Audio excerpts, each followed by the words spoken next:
Some people look at Star Trek as a whole. They cover a character, or a season, or an entire series. Some people, Lore Reloaded, for example, he likes to look at specific topics like the Borg or the Dominion War, events that cover a substantial chunk of time. I've decided, and I decided quite a while ago, to go through episode by episode. It was the most thorough method that I could think of to go ahead and really dig into some of these episodes and really examine them.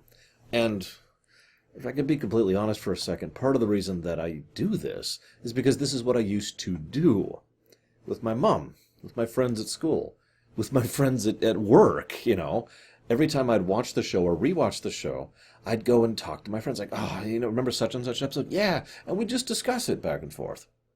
Now, obviously, this is kind of a one-way communication, although I do read your guys' comments. But the point is, that's kind of the mentality I always have, is I've just watched the episode and now I'm chatting with my buds about it, But the downside is every now and again there's an episode like this one. The hell do I say about this episode? I mean, it's based on the tale of Dorian Gray, a little bit too literally. Would anyone like to explain to me how psychically dumping your negative emotions into someone physically ages them? And then, once it's done, de-ages them magically? And then magically ages you to the point of death? Huh? None of that makes sense, of course. This episode also has many, many, many, many flaws in it. Quite a few. And I don't even mean like the usual little nitpicks. I'm talking, the Federation ship is so powerful and so terrifying that it's mentioned twice that everyone's terrified of it, until it's actually in a situation where they need to flex, and then all of a sudden the Federation is powerless before the locals, who barely have space flight. Right. Or maybe the fact that they insist that nothing's wrong with Troy. Anybody who's been watching me knows that this is probably my most hated cliche in Star Trek. There's the crew. They all know each other pretty well. One of the crew members is acting out of the ordinary. Nobody notices anything. And then, oh my gosh, they're possessed, or they have a drug or an addiction or whatever. There's something wrong with them, right? And nobody picked up on it. In this episode, it's even worse, because this is season 6. So even if we ignore whatever happened before the show began, these people have known each other for about 5 years now. 5 full years. So, 5 plus, in other words. And in addition to that, one of the people who doesn't pick up on the fact that something's wrong with Troy is Riker, the one who knows her best. In fact, they actually have nailed that several times, including in Season 5, the connection and friendship and dynamic between the two, to show how close they are. And he doesn't pick up on it. He's just like, oh my God, this isn't you. I don't understand because I'm a moron. And the reason this aggravates me is the obvious, but also because usually this only happens because plot. Because whenever this tends to happen in Star Trek, it happens because if people picked up on it earlier, they would do something about it, and the episode would end at like the halfway point. Maybe that'd be a good thing in this case, but you get the problem, right? In short, it is a perfect example of the concept known as the idiot ball. It is worth noting, in the interests of fairness, this episode was a rush job. They were actually supposed to be working on relics, so they had a lot of the prep work done, the set design, the scripts was already working on relics, and all of a sudden, for reasons that we were lost to time, James Doohan couldn't show up. Like, he was unavailable. It's like, okay, and this is a television show with a schedule and a budget. That means they can't just wait and do nothing for the week before he's actually available, or 2 weeks, or however long it is. They need to be producing. The problem was, they had, there's a pattern to this, right? There's a schedule, and there's a whole lot of people involved. Like, I can take a few hits to my schedule, but I'm an individual. This is a large show with hundreds of people involved, beholden to a company, right? That is always in a competition for its own existence. The show as well as the company, the ratings war, right? So they had to develop something. They had to produce something. So they're like, what was the next episode down the line? Which was man of the people. The problem is, because of the nature of how television works, they only had the baseline script for that, the most basic level idea and concept of it, which, according to, and I'm going to butcher this name, Frank Abetamarco? I am completely butchering that, I apologize, was supposed to be something substantially different than this. And I'd like to believe him because, well, he is also one of the main writers for Chain of Command Part 1 and 2. So, it's not like the man can't write, right? Anyways, point being, they were just like, okay. And they had the entire writing staff take this, I'm not even joking.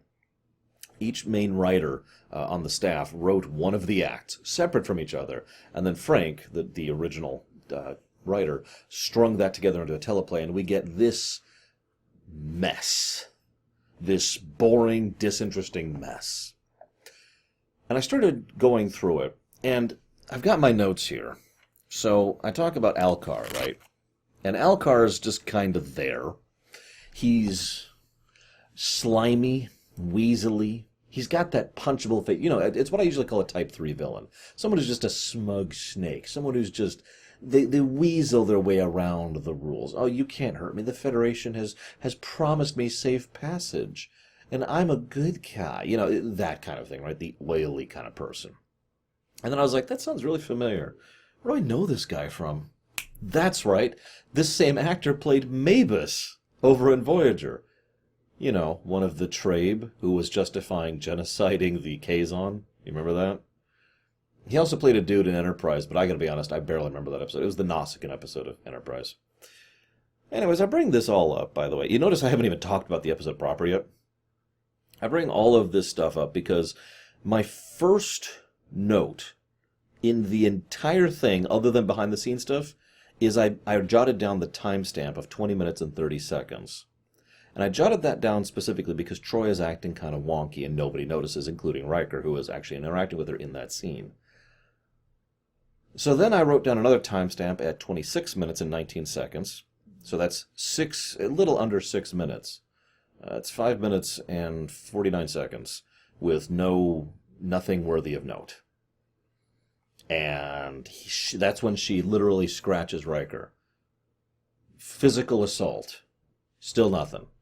Then we get to the 29-minute mark, where she attacks Picard with a knife. And finally, people decide to start taking it seriously, and the episode actually starts at the 29-minute mark. What? So, Alcar is scum. And there's some interesting thoughts there. He tries to have his point, but it feels like someone was trying to give him, some kind of idea or credit, and so he's not just completely evil. He mentions how I don't ask for anything, and I'm just, I'm a decent person, and blah, blah, blah. Let's go ahead and say what we have here. This man is a sociopath, specifically. He is someone who has basically developed a lack of proper empathy or care for others. He's looking at things as a mathematical equation and nothing else. What he does is good because he helps many, even though he does so at the direct sacrifice of the few or the individual. And this is important. He feels nothing, no remorse, no regret for what he does, as he butchers his way through what he himself refers to as his receptacles, completely dehumanizing them. Now, I'm admittedly not sure how he's been getting away with this for so long, because you'd think there'd be something of a trail, and it's not like it took us all that long to figure out the thing with Troy, but moving along. Yeah, anyways, so this man is scum, and probably deserves to die. Fortunately, he does. But I bring this up because you'd think there would be at least some kind of proper dilemma here. Here's the big thing, though. Ignoring the obvious fact that he's a horrible person, the argument he might have falls apart because he presumes that the only way peace can be had is through the receptacle process. Now, that's important, because he is presuming its mandatory nature and direct connection to results. In other words, the only way they have peace is because of him, and the only way he brings peace is because of his receptacles. Now, you could argue whether the results show that or not, and this episode is poorly written drivel, so it kind of does show that. But the point remaining, he's basically forming a degree of false equivalence here. It's not quite correct, but I don't remember the proper term right now, and frankly, I don't care. So he has no point, is what I'm trying to say. He's just, no, I'm going to keep doing this. You know what I was reminded of? Mr. Purple. Jessica Jones. Specifically the show. David Tennant's portrayal of it. What we have here is a unique circumstance of someone who was born with the ability to do this, who therefore never grew up, never developed emotionally or mentally, hence the sociopathy. What I mean by that, let's just be real for a second. This is the only thought, the real thought I have in this entire episode. You don't have to answer this, but I'm sure a lot of you know what it means to have dark thoughts, unpleasant thoughts, or dirty thoughts, or horrible thoughts. Now, if you're listening to me saying this, there's a pretty good chance that you were at least a teenager. You're probably more likely into your 20s, or maybe you're in your 50s. I don't know. I don't care that much. But the relevant point is you have already had years of experience at coping and dealing with those random thoughts. There's actually several levels of psychology developing around the process of, I can't remember the term. It's like subconscious such and such thoughts, like where they just kind of show up. You don't actually think that. You don't actually mean that. You don't really want to do that. It's just a thought that flits through there, and then you deal with it because you've had years of dealing with that, because you have trained your mind, and as a consequence, your emotions. I know that kind of sounds like, oh yeah, sure, I'm totally in emotional control, but you are, in a lot more than you probably think you are. Because if you were completely out of control emotionally, you'd be a barely disconcerted mess that couldn't function in modern society. But instead, you have spent years and years developing what is effectively an immune system to your own thoughts. This then leads us to Alcar, who has not. He's never had to. It's the immune system problem. You know, look at the... actually, I'll just say Mass Effect, but there's actually several works of science fiction that have analyzed the idea of what a species would do if they had no immune system. They pretty much rely on containment and medical technology to do anything because they can't develop it, right? Same general idea. So he is emotionally and mentally a child.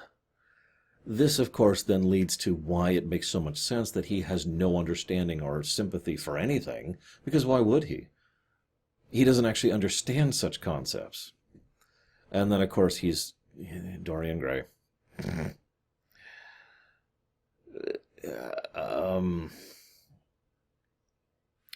Crusher says she can knock Troy out for 30 minutes. Okay. Then they call him down. You know, they say, you're coming up. And then he leaves the room, and then she says, I've got 3 minutes and 40 seconds left. What the hell have you been doing for 26 minutes? Seriously. Now, we all know why this is. It's because it's an artificial ticking clock. This then leads us to this whole thing just kind of being like, okay. Probably the only positive thing I can say about this episode, and this is a very minor point, is that at least they set a proper net for this guy. They have the transporters ready to go to beam her to safety, and they also have Worf standing outside to make sure he doesn't do anything. He is physically and by technology contained. Therefore, he is no longer a threat. And then they bounce the energy back into him, and he dies a horrific death, which makes no sense. The end. Now, I want to give you a little insight into this. I've been debating as I go through this rumination if this is a lamentation. Really going through the notes, really going through my own thoughts and emotions, because I don't like to make snap decisions, and I never like to decide in advance. I never choose something to be a lamentation until I'm already at it. That's pretty much my rule. But then I started thinking, what are the good aspects of this episode? Are there any good aspects of this episode? Don't make the joke about Marina Sirtis's dress. Just don't. I am, in fact, going to make a parallel here. There's a scene where she's doing her stretches by herself, and it lasts for several minutes. There's no dialogue in the scene, but all it is her stretching and then kind of opening her blouse in a very PG way, and then touching herself in a very PG way, and then leaving. Nothing happened. Nothing was revealed. It was really, really boring. I'm sorry, I just realized what I meant, what that sounds like, saying nothing was revealed. What I mean is there's no revelation character-wise or narratively speaking. It doesn't inform us about Troy's character. We don't learn anything new about her. You remember that point I made about Picard? back in Inner Light, it had to be Picard. Otherwise, who gives a crap? This is not Troy. This is basically Alcar. We are functionally seeing Marina Sirtis play Alcar in this episode. And, okay. And that brings me to my 6 points of story. So, is the plot interesting? No. Does it do anything for characterization? Nope. Any character growth? Nope. It's actually kind of character assassination, as I mentioned with Riker. Does it do anything thematically? No. There's no theme to this episode. If you can come up with one, by all means. Is it do anything for the setting building? No, none of these people have ever been mentioned before or since. This is all in a vacuum, in a bubble over there in the Twilight Zone. Is it fun? My first note about the episode is at the 20-minute mark. I found myself so dulled, I'm not even joking, I started playing a video game on my Switch while watching this episode because I was so de-engaged by it. I've had a comment several times actually that maybe the value of the Lamentations has been devalued. That I'm doing it more for viewers' sake to get ratings or whatever. To be 100% clear, that is not true. It would probably be more accurate to say that the real problem is that I was far too lenient on Voyager.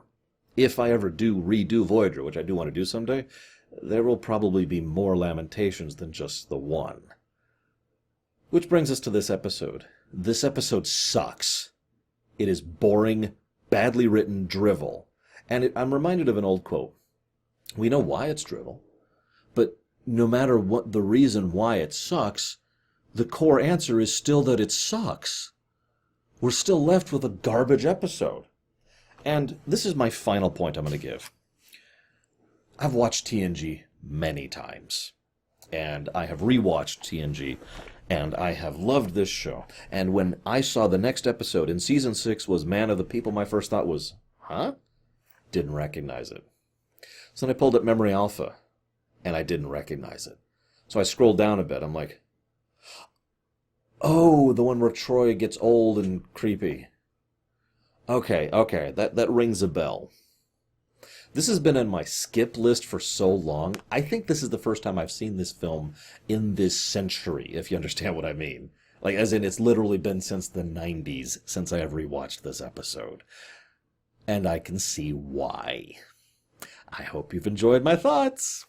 I'll see you next time.